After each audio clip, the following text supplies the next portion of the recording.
pessoal, eu sou Dani Jacobsen, sejam muito bem-vindos a mais um episódio do Mãe Sem Culpa. Hoje no programa nós vamos falar de um assunto que não é muito falado, mas é de extrema importância, a reumatologia pediátrica.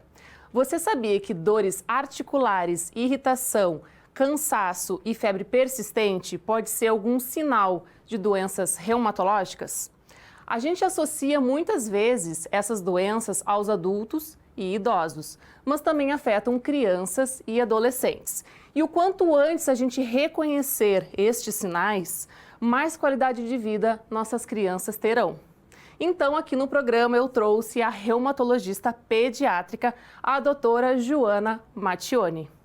Doutora, seja muito bem-vinda aqui no programa Mãe Sem Culpa. Que honra te ter aqui. Para a gente começar, eu gostaria então que tu te apresentasse e falasse um pouquinho como é que é o teu trabalho. Oi, Dani, obrigada pelo convite. Tu sabes que quando eu comecei nas redes sociais, o meu maior propósito foi tornar mais evidente as doenças reumatológicas. Então, participar hoje do teu programa está sendo uma alegria para mim. Muito obrigada pelo convite. Ótimo. Então, primeiramente, eu gostaria que tu te apresentasse, né, e contasse um pouquinho como é que funciona, né, o teu dia a dia no consultório, os teus atendimentos, o teu trabalho. Então, eu sou pediatra e reumatologista pediatra. Atualmente, eu sou coordenadora da Comissão de Reumatologia Pediátrica da Sociedade de Reumatologia do Rio Grande do Sul. Eu trabalho no Hospital Moinhos de Vento, onde eu tenho consultório, e eu também tenho um consultório privado.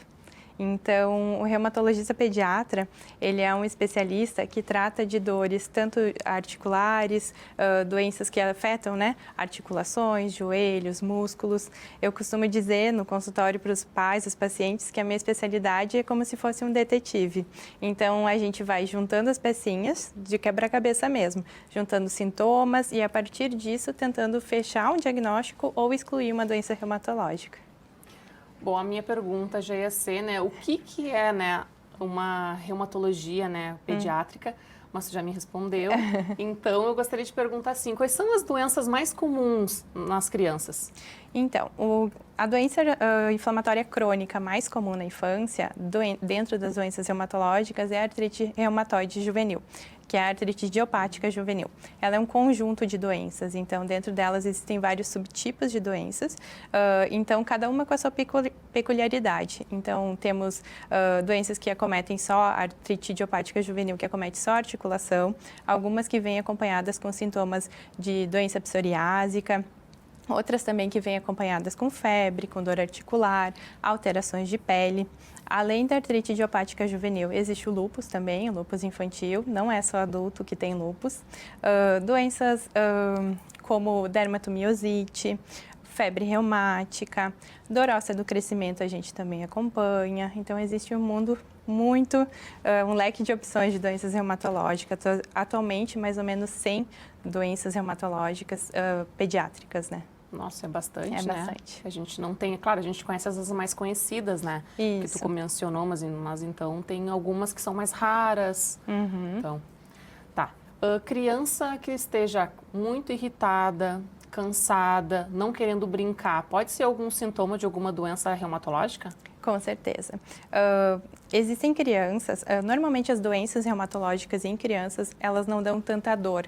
Então, isso é muito importante os pais ficarem com um olhar mais atento quanto às queixas, ou uma criança que sempre foi uma criança muito ativa, que parou de brincar. Então, a criança andava de bicicleta, corria, e dos dias para cá a mãe começou a perceber que parou de correr, parou de brincar com bicicleta, começou a pedir mais colo. Então, são sintomas que tem que ficar mais atento mesmo, porque a criança se poupa de fazer as atividades. Ela para mesmo de fazer o que ela estava acostumada a fazer, porque ela tem desconforto ou dor, mas ela não costuma queixar, ela vai se protegendo das suas dores. Então, é bem importante ficar atento, e com esses sintomas a gente começa a direcionar com algumas doenças. Parar de caminhar, ficar mancando, pensar em artrite idiopática juvenil. Cansaço, fadiga, também pode ser um sintoma de lúpus. Então, sim, tem que ficar atento a esses sintomas. Que coisa, né? Claro, porque a criança daqui a pouco não sabe se expressar, né? O que ela está sentindo. Então, estar atentos a esses sinais são muito importantes, né? Exatamente, é muito importante. E o olhar dos pais é fundamental, né? Às vezes, existe doença reumatológica em criança muito pequena, que não começou a caminhar ainda. Então, esse atraso, às vezes, para caminhar, também chama atenção, né? Teve outro dia no consultório que eu atendi uma criança que os pais vieram porque parecia estar inchado. Só que criança tem os pezinhos mais gordinhos, então é mais difícil de ver também. Sim. É difícil para os pais perceberem. E a gente começou o tratamento para artrite e a criança começou a correr. Aí os pais comentaram, nossa, como isso é possível, né? A gente nem tinha percebido que ele tinha e agora ele está se desenvolvendo super bem. Então, às vezes, por um atraso de desenvolvimento, assim. E então a gente consegue identificar bem cedo, então, essas doenças. Logo, assim, bebê já pode constatar, então, que tem alguma doença reumatológica? Pode. Crianças menores de 1 ano podem ter também. É claro, né, dentro das doenças reumatológicas, para fechar o diagnóstico de uma doença reumatológica, a gente precisa ter critérios para isso, né? E a evolução temporal é muito importante. Então, as artrites crônicas, elas têm uma evolução de mais de 6 semanas. Então, antes disso, a gente suspeita, mas espera completar o tempo, é claro, né? Observando, investigando para poder fechar o diagnóstico. Então, são doenças que exigem mais paciência também. Sim.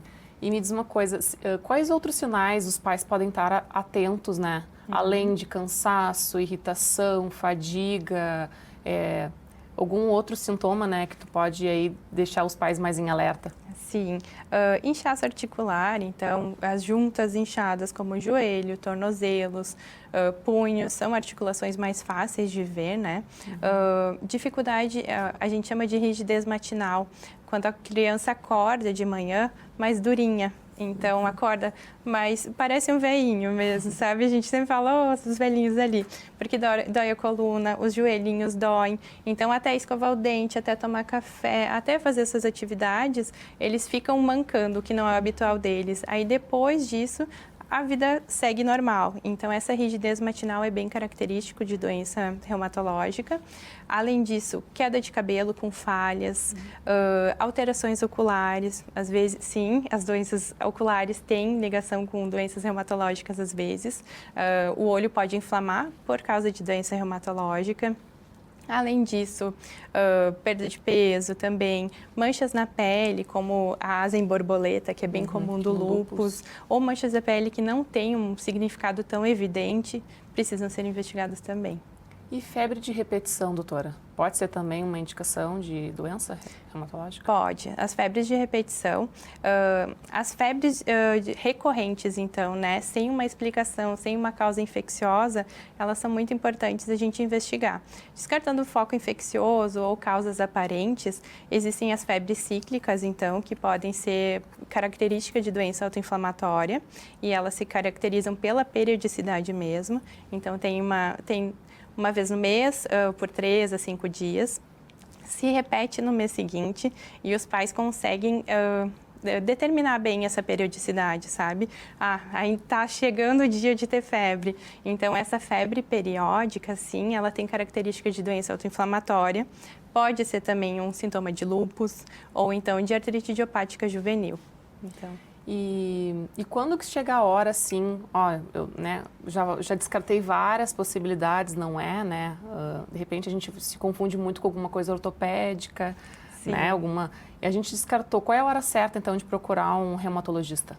Então, o reumatologista, ele serve, então normalmente ele está ali no fim da linha, né? Quando já passou por diversos especialistas e não consegue encaixar realmente em um diagnóstico, seja ortopédico, seja hematológico, porque muitas doenças reumatológicas, elas mimetizam outras doenças. Pode mimetizar uma leucemia, pode mimetizar uma doença ortopédica. Então, sempre que houver esses sinais de alerta que eu falei antes, então, rigidez matinal, inchaço articular, alteração de pele, anemias que já foram investigadas também, com anemia de doença crônica mesmo, precisam de uma avaliação com um reumatologista. O diagnóstico, ele é fácil ou ele é demorado? Normalmente, as doenças reumatológicas, elas não vêm com todos os sintomas juntos e todos os sintomas prontos. A gente precisa ir encaixando eles nas nossas possibilidades de diagnóstico. Então, exige uma certa... observar a cronologia da doença, né? A gente pega um sintoma e esse sintoma pode ficar por anos até, ou um exame laboratorial alterado por anos ou meses, e a partir disso a gente vai acompanhando. A criança pode começar a apresentar sintomas gradualmente e a partir disso a gente vai conseguindo fechar o diagnóstico. Então tem que ter um pouquinho de paciência. E os exames de sangue, eles ajudam? Ajudam, sim. Os exames de sangue, eles ajudam, mas só eles não fecham o diagnóstico. Então, os exames, eles têm um poder muito importante na hora de a gente preencher critérios para classificar as doenças, mas eles estando normais, eles também não excluem a doença. Então, são importantes, mas também não fecham o diagnóstico sozinho. Mas aí é complicado, né? Porque, bom, se der positivo... É mais fácil, então, porque tem uma indicação que tem alguma alteração, né? Então, tem alguns exames que, estando positivos, eles nos ajudam a determinar prognóstico ou nos dão pista do que a gente tem que procurar na criança. Mas, estando negativos, também não vão afastar e a criança pode estar com uma doença em franca atividade e a gente ter eles todos negativos. E o famoso FAN, quando dá positivo, o que significa? Então, o fator antinuclear é um exame que muito temido por muitos pais e até pelos próprios médicos quando encaminham. Ele é um exame que nos ajuda a caracterizar algumas doenças e dentro disso também a definir prognóstico. FAN positivo com uma criança com artrite, ele nos dá uma pista de que a gente tem que prestar mais atenção em inflamação ocular. Então, o FAN positivo, ele nos ajuda bastante em diagnóstico, mas ele estando negativo também não exclui. É um exame, para você ter noção, em até 15% da população saudável, ele pode estar normal. Então, existem titulações para ele, né? Então, ele pode estar positivo e você não ter nada, em uma titulação relativamente baixa, mas ele pode estar negativo e você ter uma doença reumatológica também. E como é que funcionam os tratamentos para doenças reumatológicas? Olha, atualmente tem melhorado bastante, graças a Deus. A indústria farmacêutica tem olhado um pouco mais para a pediatria, então existe tratamento sim. As doenças reumatológicas são doenças crônicas, não tem cura, mas tem acompanhamento. Então os tratamentos eles servem para isso, né? Para a gente fazer com que as doenças entrem em remissão. O que é a remissão, né? É a doença dormir. Ficar sem sintomas, né? Então, ficar com exames normais, ficar sem sintomas, entrando em remissão, a gente faz a doença dormir e tem uma vida normal e mantém o acompanhamento. Então, as medicações ajudam muito para isso. Então, uma criança que tem, então, um diagnóstico, né, de alguma doença autoimune, uma doença reumatológica, ela tem uma vida normal. Sim, é claro, né? Quando vem para fechar diagnóstico, essa criança não vai estar 100%.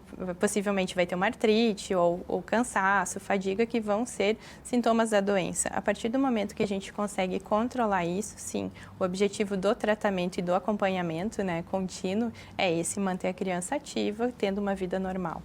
E a atividade física está liberado? Sim, dentro das suas limitações.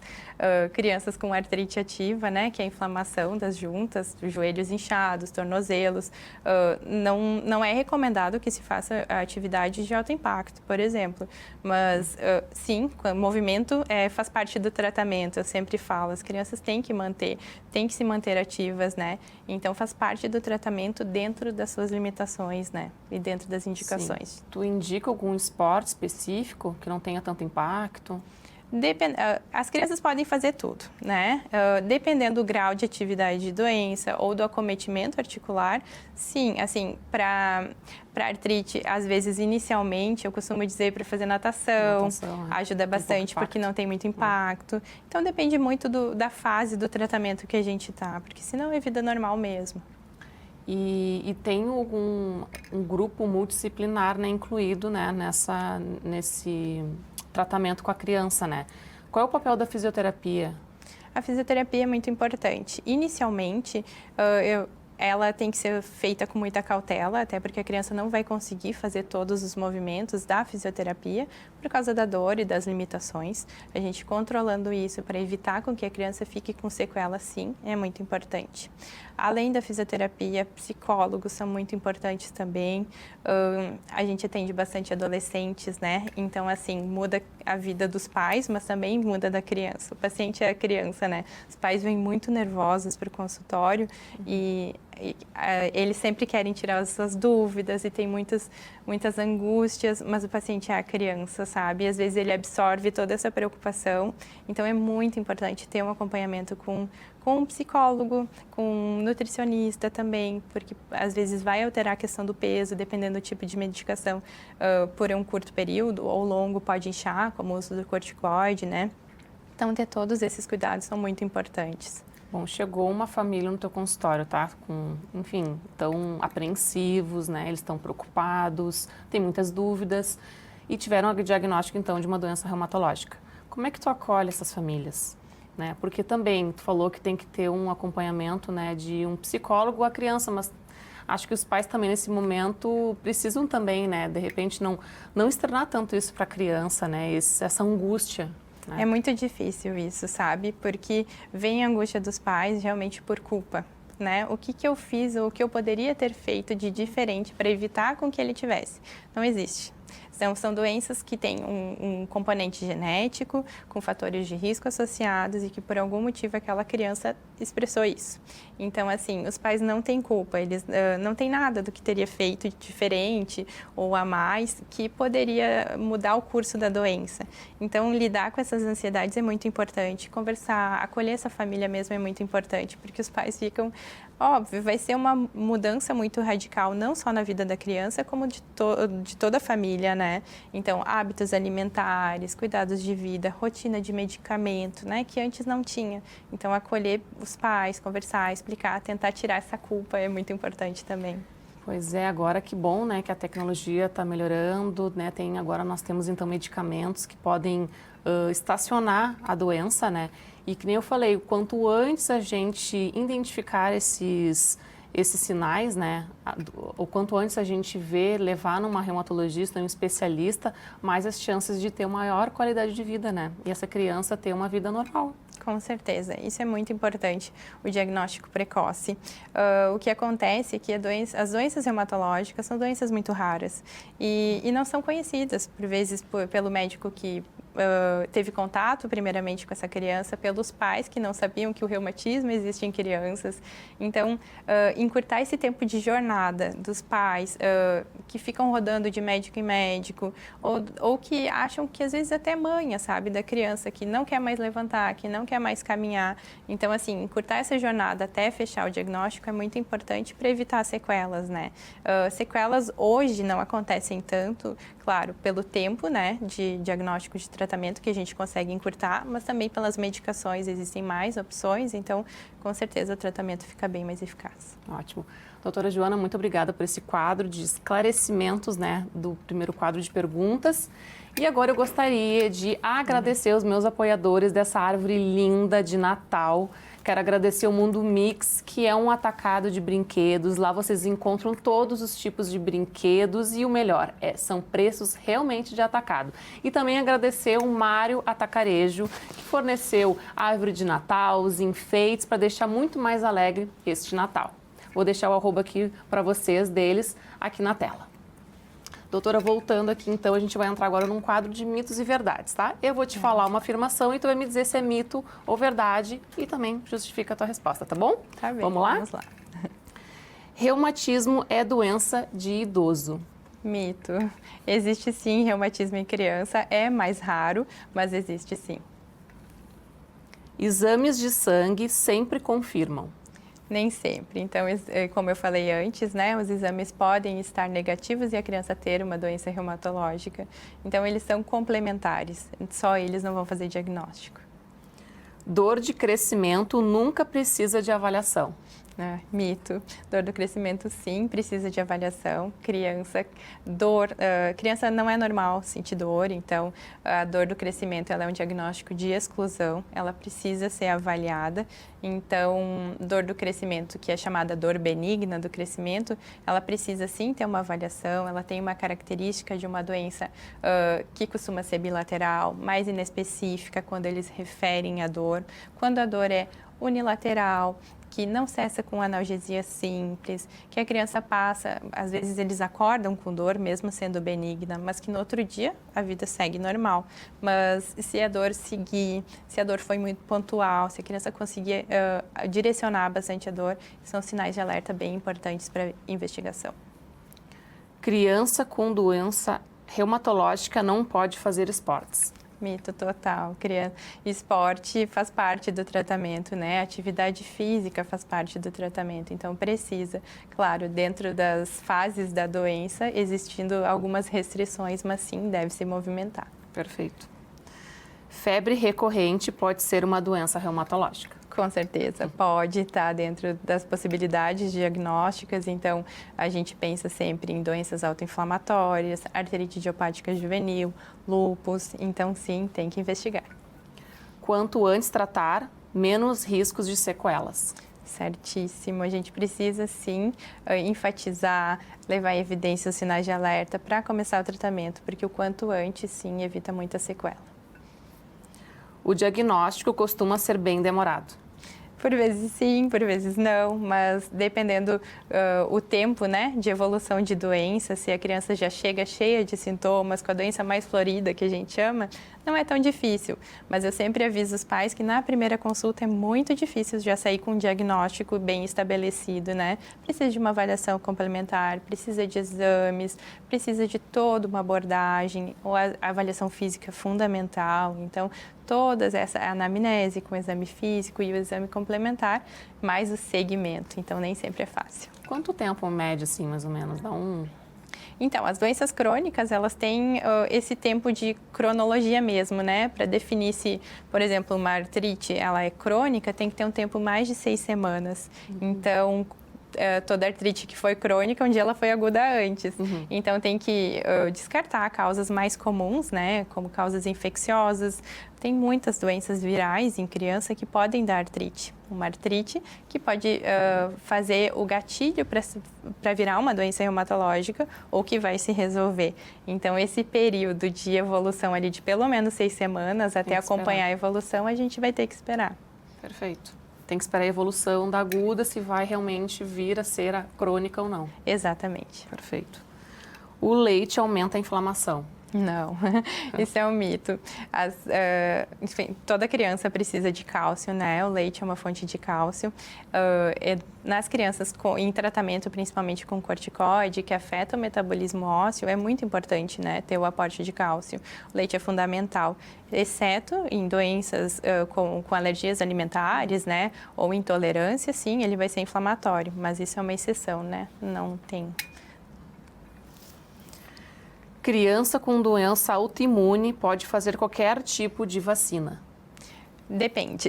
Então, quando a criança, antes de iniciar o tratamento com imunossupressores, que são medicações que a gente usa nos tratamentos, a gente recomenda sempre deixar o calendário vacinal atualizado. Mas quando está em tratamento com imunossupressores, dependendo da dose, tem algumas vacinas que não podem ser feitas. Exemplos, então, a vacina da dengue não pode ser feita, febre amarela. Então, depende do período do tratamento e as condições da criança. Na dúvida, consulta, né, a reumatologista, a médica, a pediatra, né, para orientar. Essa é uma orientação sempre de consultório, quando a gente estabelece um diagnóstico e vai fazer acompanhamento e iniciar medicações, né. Sempre na dúvida, a gente orienta o vacinador, né, na clínica de vacinação e orienta a entrar em contato com o médico. Perfeito. Doenças reumatológicas pioram no inverno? Então, a atividade da doença não piora. Então, não vai ter uma doença mais grave no inverno. O que pode piorar é a sensação de dor. Então, é um mito, porque as doenças não pioram, mas a sensação de dor às vezes pode ter, sim. E agora a parte que eu mais gosto, que é a dica do especialista. Doutor, o que tu diria para as famílias, toda mãe, todo pai, assim, que teve uma doença, né, a criança, né, um diagnóstico de doença reumatológica, o que tu gostaria que eles soubessem? Como eu falei antes, né, não existe culpado para isso. Então, trazendo o nome ao quadro, né, mães e pais sem culpa, né, isso é muito importante, assim, porque isso facilita a nossa abordagem à família e com que a família lide melhor com essa situação, sabe? A adesão ao tratamento é fundamental e não é só a criança, é a família toda. Então, vem de exemplos, tanto pacientes com lúpus têm que usar protetor solar. Então, se o pai usa, se a mãe usa, se isso é um hábito em casa, facilita a adesão da criança, porque não é fácil uma criança ter que sair de casa, passar protetor, tomar o remédio. Tem sempre regrinhas que antes não existiam, sabe? Então, a família participar, a família dar o exemplo, isso é fundamental. Perfeito. Doutora, queria agradecer imensamente a tua vinda aqui no programa, foi de extrema importância, olha só, tu abriu os olhos de muitos pais, né, hoje que estão nos assistindo, então muito obrigada pela tua presença, é uma honra tu estar aqui hoje. Eu que agradeço, Dani. A reumatologia pediátrica, sim, é um mundo à parte, são doenças raras, mas que sim merecem atenção porque elas têm tratamento e têm como evitar sequelas. Então, ter a oportunidade de falar para o público, orientar os pais, alertar de sintomas que às vezes nem passa na cabeça, mas que só prestando atenção no dia a dia, no comportamento do filho, já faz a diferença enorme na hora de tratar e na hora de fechar um diagnóstico. Com certeza. Maravilhoso. Então tá, agora eu vou finalizar o programa com uma mensagem muito acolhedora para você aí de casa. Quando o assunto é a saúde dos nossos filhos, é natural sentir medo, dúvida ou até culpa. Mas lembrar que procurar ajuda cedo, ouvir o corpo da criança está dizendo e confiar nos profissionais faz toda a diferença. As doenças reumatológicas na infância podem parecer assustadoras, mas têm tratamento. Permitem uma vida plena e, com acompanhamento adequado, não impedem que os nossos pequenos cresçam com brincar, sonhar e ser exatamente quem eles são. Se você suspeita que algo não está bem ou percebe sinais que não passam, escute sua intuição, ela é poderosa. Buscar um reumatologista pediátrico não significa criar problemas, mas sim garantir cuidado e prevenção. Um beijo e até o próximo Mãe Sem Culpa.